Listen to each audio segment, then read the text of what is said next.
Students, मैं Poonam madam आपकी हिंदी पढ़ा रही। आज मैं कक्षा 9 और 10 के समस्त स्टूडेंट को हिंदी का जो कार्य है बच्चों, आप ये ना समझिएगा कि 9th है या 10th है। ये गद्य का विकास एक सा है। तो आज आप दोनों 9th और 10th ध्यानपूर्वक गद्य के विकास को समझें।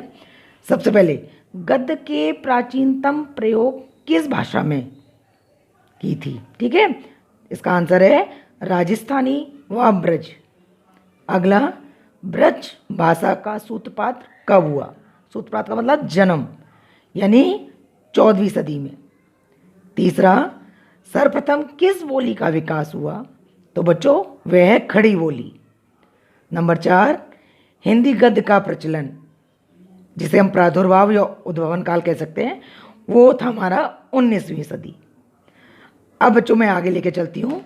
गद्य के विकास का चरण, जिसे समय और उसके लेखक, मतलब किस प्रकार ये चरण आगे बढ़ा और इसकी समय सीमा क्या थी और इस गद्य के विकास में कौन कौन से लेखक आए।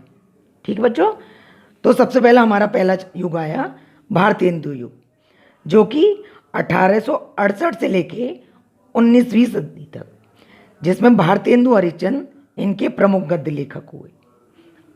सेकंड, दूसरा द्विवेदी युग, जो 1900 से 1922 तक चला, जिसके आचार्य महावीर प्रसाद द्विवेदी जी रहे, जिन्होंने सरस्वती नामक पत्रिका का संपादन किया।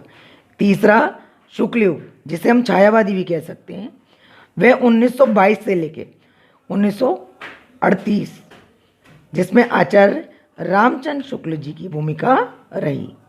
चौथा है शुक्लोत्तर युग, जिसे 1938 से 1947 तक। बच्चों वह युग था जिसे हम प्रगतिवादी भी कह सकते हैं।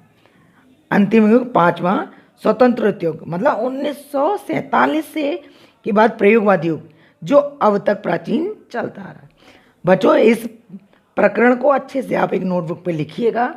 यदि अगर आपको ये समझ में आता है अच्छे से, तो मेरी बात मान के चलिए, तकरीबन मैं आपको विश्वास दिलाती हूँ